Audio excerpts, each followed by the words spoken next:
Lorsque tu dis à un Africain d'aller prendre assurance vie, il te dit, est-ce que tu penses que je vais mourir? Vous voyez, bien aimé, la manière de vivre en Afrique est différente de la manière de vivre ici. En tant que pasteur, j'ai assisté des funérailles misérables. Des hommes qui sont morts, ils ont laissé leurs enfants, la femme et les enfants, 4 ou 5 enfants, sans rien. Sans assurance. Ici, il faut aller payer le terrain, 9 000 pour enterrer quelqu'un. Au village, au Ghana, on ne paye pas. On ne paye pas terrain pour enterrer quelqu'un. Au Ghana, au Togo, en Côte d'Ivoire, il y a toute la famille, toute la communauté viennent pendant les funérailles, ils viennent contribuer. Donc ça, c'est notre système d'assurance. Parce que tout le monde contribue un peu. Lorsque toi aussi, les gens meurent, tu t'en vas pour contribuer. Donc, lorsque toi tu meurs, les gens vont venir contribuer. Ça, c'est notre système d'assurance. C'est différent ici. Ici, c'est l'assurance vie. C'est comme ça on vit ici. Et si vraiment tu aimes ta famille, tu aimes ta femme, si tu es un homme, tu aimes ta femme, tu aimes tes enfants, tu ne veux pas partir pour les laisser dans le détresse, tu vas prendre assurance vie. Qu'est-ce que cela veut dire? Cela veut dire que lorsque moi je meurs, moi je m'en vais où? Je meurs. Comment est-ce que ma femme et mes enfants pourront m'enterrer ici aux États-Unis? Parce que si la parcelle de terre où on va m'enterrer seulement coûte 9 000, et le funérail, et la maison de deuil ou bien la maison de ceux qui vont préparer tout ça, et tout ça, tu vas dépenser au moins 15 000 $ pour faire une funéraille ici dans ce pays. Tu vas aller chercher ça où? Vous voyez? Non. Donc, le système d'assurance, c'est que on contribue un peu, tu ne ressens même pas. Si seulement tu travailles, tu contribues un peu. Le jour où toi, tu t'en vas, et la raison pour laquelle les Africains n'aiment pas ça, c'est parce qu'ils ne contribuent pas pour eux-mêmes, ils contribuent pour les femmes et les enfants. Donc, comme eux, ils ne vont pas bénéficier directement, ils ne veulent pas. C'est-à-dire, cela veut dire qu'ils s'en foutent. Moi, je suis mort, je suis parti, je m'en fous de ce qui se passe. Ça, c'est la méchanceté. Au moment où moi, je n'avais pas assurance vie, c'était un fardeau. Un fardeau. Si je meurs aujourd'hui, ma femme et mes enfants, ils vont faire comment? Combien de gens est-ce que je connais aux États-Unis qui même vont penser à venir donner quoi que ce soit à ma femme? Vous voyez? Donc, je luttais, et à cause des conditions, n'est-ce pas, de santé, c'était difficile même de trouver une assurance, n'est-ce pas, parce qu'ils vont voir que, bon, tu es en bonne santé, lorsque tu es de maladie, ils te prennent un taux très élevé. On a souffert avant de voir l'assurance vie. Et mon cœur est en paix. Parce que moi, spirituellement, je peux partir à n'importe comment. Je suis prêt à rencontrer mon Seigneur. Si le Seigneur veut que je parte aujourd'hui, je m'en vais en chantant Alléluia. Et ma famille, et ma femme que j'aime, et mes enfants que j'aime. Qu'est-ce qui va se passer avec eux? Comment est-ce qu'ils vont faire? Qui est l'ami sur qui je vais compter? Qui est le pasteur qui m'aime? Ce sont des gens qui même si qui va venir te donner 9 000? Qui va te donner, ils vont venir 50 $, 200 $, maximum peut-être 200 $. C'est tout ce qu'ils peuvent donner parce que personne n'a l'argent là-bas pour soulever, pour te donner. C'est pourquoi on parle de l'assurance vie. Et un pasteur à l'Assemblée de Dieu qui est mort il y a quelques années, on est allé j'ai oublié l'État. Ça faisait pitié. Le pasteur n'avait pas d'assurance vie. La femme et les enfants, c'est-à-dire, ils étaient tellement misérables. Comment enterrer ces messieurs? Tous les pasteurs assemblés de Dieu, on a dû tout contribuer. contribuer. Qu'est-ce qu'on avait, comment, on avait trouvé combien? Je pense que c'était vers 7000 quelque chose. Et on a donné à la femme. J'ai assisté à un autre pasteur qui est mort à New York. Il n'avait rien. Lui, il n'était pas... Bon, il n'avait pas la chance. Les gens qui sont venus, vraiment, il y avait très peu de gens qui sont venus. Je me pose la question, la femme et ses enfants à New York, ils vont faire comment? Vous voyez? Donc, si tu vis dans ce pays, moi, j'ai obligé même mes enfants de prendre l'assurance. Pourquoi? Parce que personne ne sait. Les feuilles, les feuilles, hein, si tu vois un arbre, les feuilles sèches, ils tombent. Mais les feuilles vertes aussi tombent, peuvent tomber parfois. Personne ne sait. Tout le monde vit en disant que je vais faire 100 ans avant de mourir. Mais on voit des enfants mourir tout le temps. Et si quelqu'un, un de mes enfants aujourd'hui, quelque chose se passe à ces... comment est-ce que moi je vais faire? Comment est-ce que je vais faire? Je vais commencer à dire, un gars de reste, viens m'aider, venez m'aider, contribuer. Non. Les gens n'ont pas, personne n'a pas l'argent assis là-bas qui va se lever pour venir me donner. C'est pour cela qu'il est important que nous tous, nous ayons l'assurance vie. Parce que c'est le système ici. Si nous venons ici et puis nous vivons comme nous vivons à Tablibo, ou bien comme si nous vivons à Guibérois, ou en Diayo, en Côte d'Ivoire, dans les villages, nous aurons des problèmes, des grands problèmes, parce que les situations ne sont pas les mêmes. Lorsque quelqu'un meurt en Afrique, c'est une affaire de société. Lorsque quelqu'un meurt ici, c'est l'affaire de la famille. C'est toi seul. C'est ta femme seule. C'est ton mari seul. Vous voyez? Donc, c'est la même chose. Comment est-ce que les gens vivent ici pour s'épanouir? Comment est-ce que les gens vivent ici pour s'épanouir? Nous venons ici et nous sommes de main-d'œuvre. Un labor pool. Les Africains, nous constituons un labor pool. De main-d'œuvre. On nous utilise comme les esclaves. On nous utilise comme des bêtes de fardeau. Mais comment est-ce qu'ils font? Toi, tu es venu ici en tant que première génération américaine. Est-ce que tu vas bâtir pour tes enfants et tes petits-enfants? C'est ce que je vous ai montré. Et comme la sœur Angèle disait, c'est un cadeau pour vous. Et je ne sais pas combien de vous vont se rendre compte que c'est un cadeau. Moi, je n'ai pas pris cadeau. J'ai payé pour étudier. Les 4 cadres que je vous ai montrés. Le premier cadre, c'est que tu es employé. On t'utilise. On t'utilise jusqu'à ton corps, tu ne peux même pas prier. Tu travailles 8 heures par jour et tu ne peux pas. Il y a des lieux où le seul moment où tu vas t'asseoir, c'est ton break. 30 minutes, 1 heure, c'est fini. Les 8 heures là, tu es debout. Il n'y a même pas une chaise pour t'asseoir. Combien de temps est-ce que tu peux continuer ça? Combien de temps? Jusqu'à la retraite? Jusqu'à 65 ans? 70 ans? Et qu'est-ce que tu auras à la fin? Tu vois? Donc ici, comment est-ce que les gens vivent? Comment est-ce que les gens intelligents vivent? Ils ne restent pas dans le premier cadre d'employés. Ils cherchent, lorsqu'ils ont découvert les dons, ils cherchent à travailler comme les employés autonomes. Ça, c'est le deuxième cadre. Les employés autonomes. Ils travaillent pour eux-mêmes parce qu'ils ont développé leurs dons. Donc, ils cherchent à établir leurs... Même si c'est petit. Couturière, menuisier, petites choses, petites affaires. Ils commencent à vendre des choses. Ils commencent à faire la cuisine. Des petits coiffures, tout ça. Au moins, il y a une femme togolaise ici, chez nous,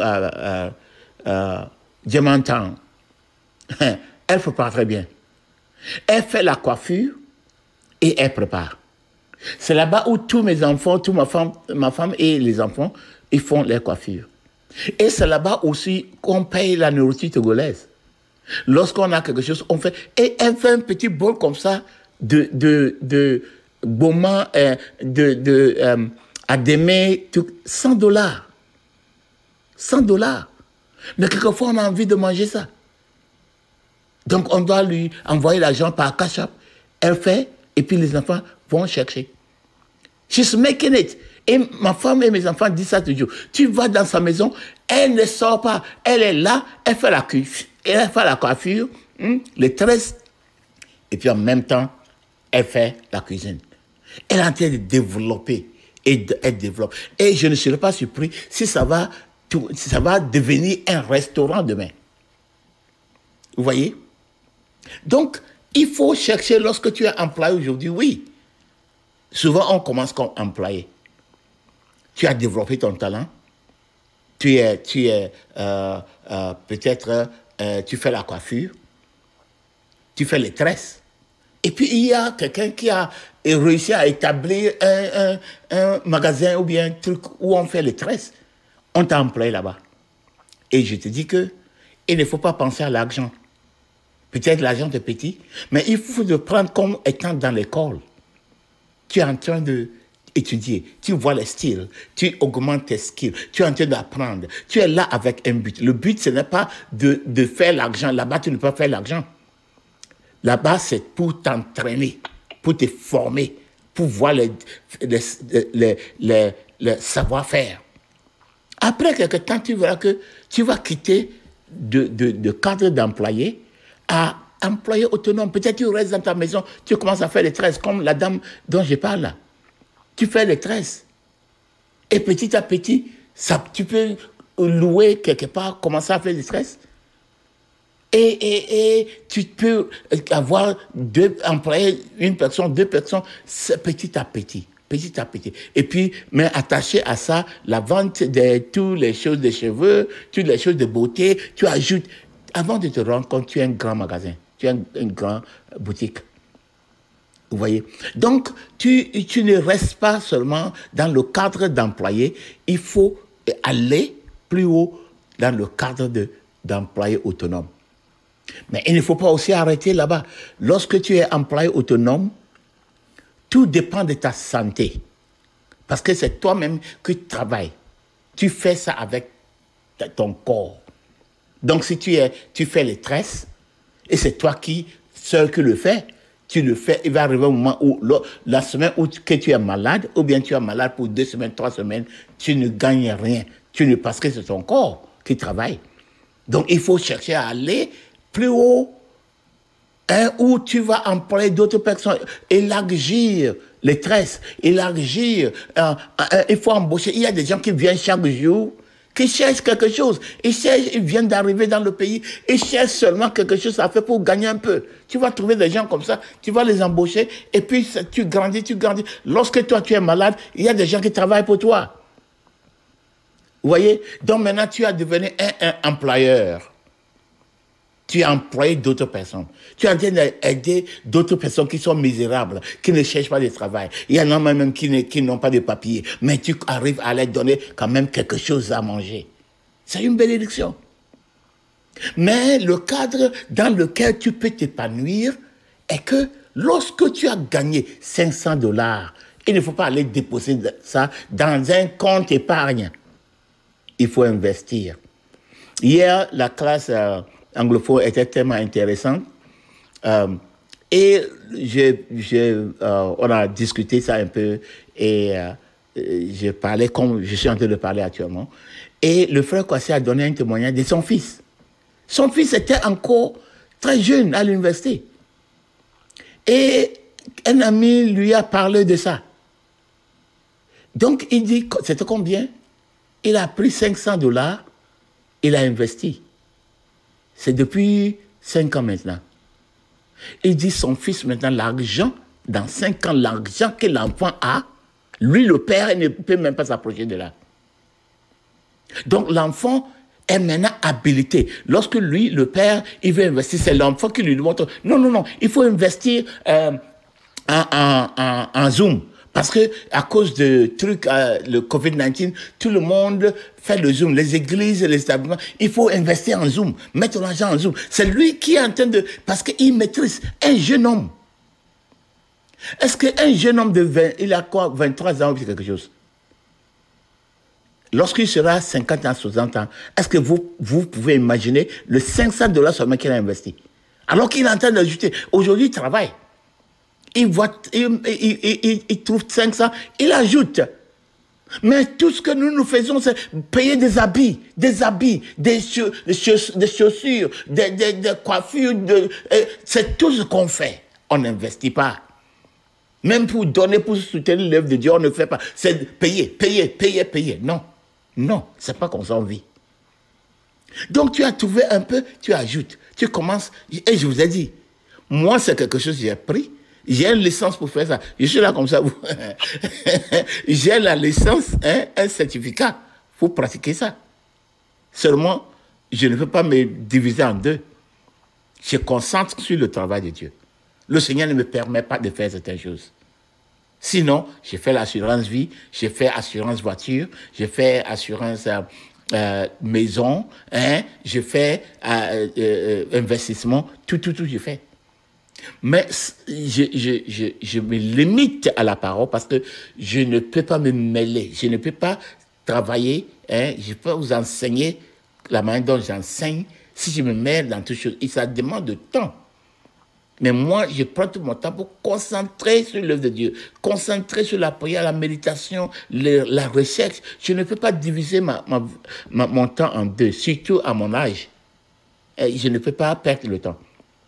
Mais je peux vous aider. Je peux, mon patron, sous qui je travaillais, je suis en communication avec lui tout le temps. Je peux vous aider. Il va vous aider à investir dans un coin où vous allez trouver 5%. La banque vous donne 0,07%. Lorsque tu mets $1000 dans un compte épargne, en un an, comment est-ce que tu gagnes sur ce compte épargne? 70 cents, 70 cents. C'est tout ce que tu as. Est-ce que tu peux imaginer lorsque tu as investi, là où tu es, tu as au moins 5%.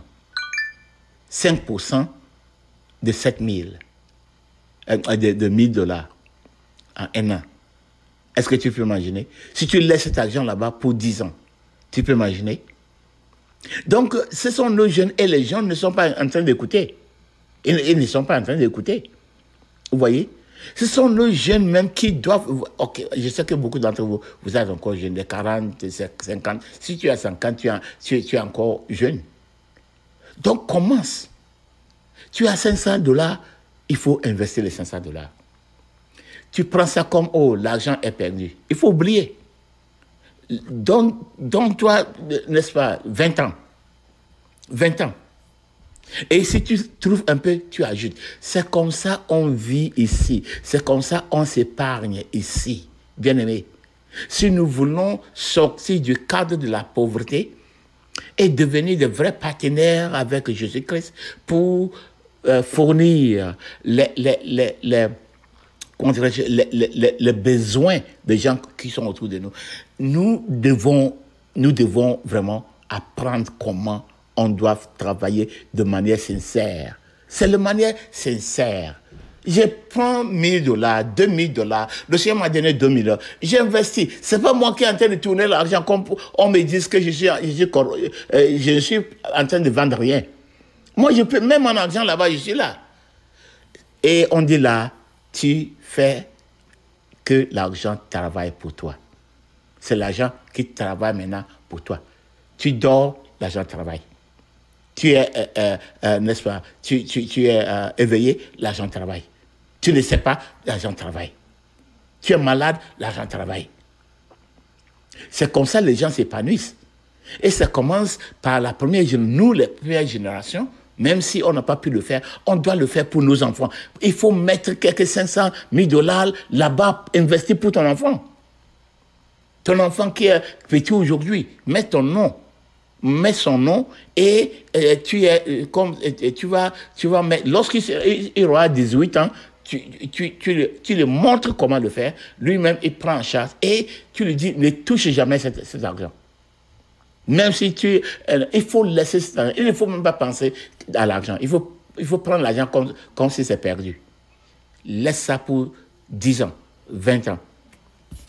Et au moment de retraite, si tu faut aller en retraite, tu n'as pas de problème. Tu ne seras pas en train de te battre pour 401k. Bien sûr, si le 401k, si tu as ça, c'est bon. Mais c'est combien?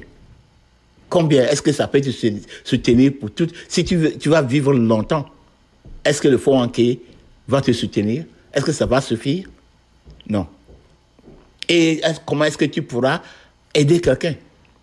Aider les veuves. Il faut savoir que tout ce que nous étudions, toute cette affaire de convertir les besoins,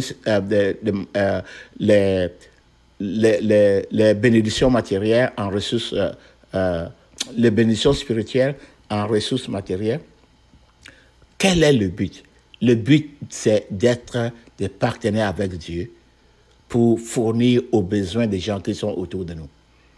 Le but, ce n'est pas de devenir des richards pour aller payer des avions privés, non.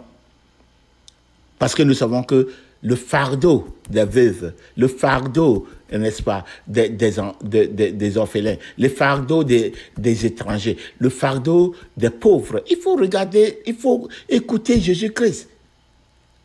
Hein? Blessed are the poor. Pas tout le temps les pauvres. Vous qui riez aujourd'hui, vous allez pleurer demain. Vous qui pleurez, la pauvreté, ceux qui sont opprimés. Voilà le cœur de Dieu. Et nous, en tant que les chrétiens, en Matthieu chapitre 5 et chapitre 6, donnez à quiconque vous demande. Est-ce que nous pouvons donner lorsque nous n'avons pas?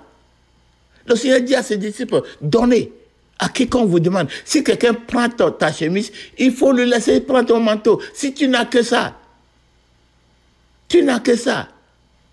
Il faut que nous commencions à comprendre la parole de Dieu. Lorsque nous parlons de la prospérité, ce n'est pas la prospérité égoïste, la prospérité cupide du monde, du Satan, que les gens prêchent aujourd'hui dans l'église. Il y a une manière d'investir où tu ne seras pas corrompu. Tu ne seras pas en train de mentir. Non, tu es là tranquille. L'argent travaille pour toi. Parce que l'argent que tu as mis là, quelqu'un va prendre ça pour établir quelque chose. Les gens ont besoin de ça. Des hommes d'affaires, ils ont besoin de ça. C'est pourquoi on te donne un taux pour ça. Donc, encore, c'est très important. Je n'aimerais pas que demain, quelqu'un d'entre nous, lorsque notre temps est arrivé, et le Seigneur nous appelle, que ça devienne un fardeau sur nous. Il y a une manière, maintenant que tu travailles, et tu gagnes un peu, surtout lorsque tu es... Et l'assurance vie, ce qui est intéressant, c'est que lorsque tu commences à faire ça, à l'âge bas où tu as la force, c'est fini, ça ne s'augmente pas. Moi, j'ai fait un pour Nanayao. Il a 27 ans. Et il est A. Sa santé, c'est A. Cela veut dire que ce qu'on te prend, c'est un peu seulement.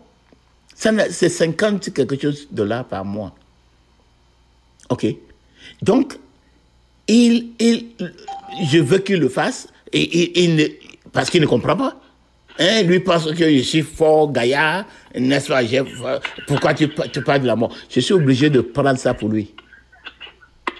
Donc, lorsque il va comprendre, lui-même, il va prendre la charge.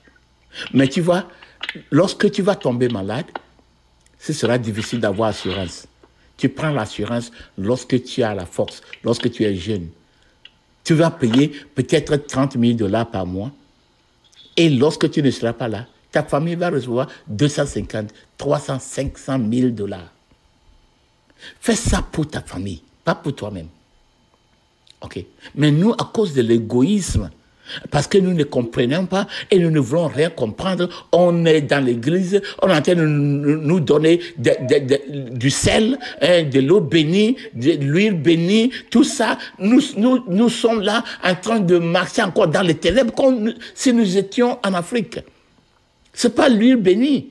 et l'eau bénie qui nous donne, n'est-ce pas, qui nous épargne. Ce sont des plans, la sagesse, planifier, étudier le système et faire de sorte que le système travaille pour toi. Dans ce pays, il y a assez d'argent pour aider ceux qui sont sages, ceux qui veulent faire quelque chose. Il y a assez d'argent. Mais nous, les Africains, on ne voit rien. Nous avons les yeux fermés. Nous ne voulons rien comprendre. Nous ne voulons pas étudier. Nous ne voulons pas faire de recherche. Tout ce que nous pouvons faire, c'est comme tous les Africains. Être des manœuvres pour les autres. Et chaque jour, on les voit mourir. On les voit mourir. Ils travaillent jusqu'à mourir. Et lorsqu'ils sont morts, même les pensions, on ne les donne plus. Ils meurent pour laisser les pensions. La pension, on ne donne pas à qui que ce soit. Vous voyez?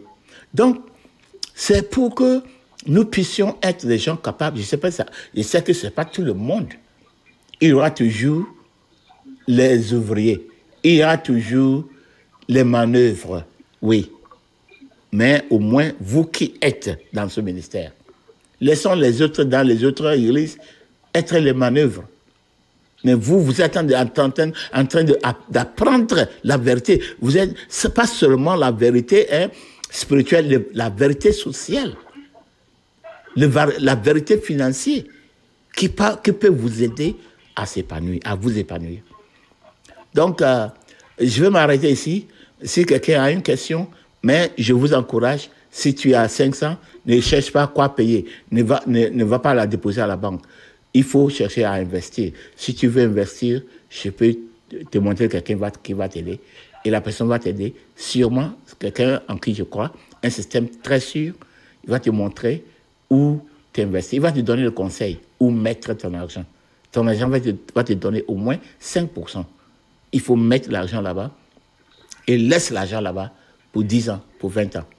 Et tu verras qu'à la fin, lorsque tu seras en train d'aller à la retraite, même, ce qui est même intéressant, c'est que lorsque tu investis, il arrive un moment où tu es dans les crises, tu peux emprunter. Tu peux encore prendre cet argent qui est entassé là-bas, tu peux prendre une moitié, tu peux prendre une moitié pour t'arranger, et puis tu continues. OK. Donc, je vais m'arrêter ici. S'il y a des questions, je vais répondre aux questions. Amen. Amen.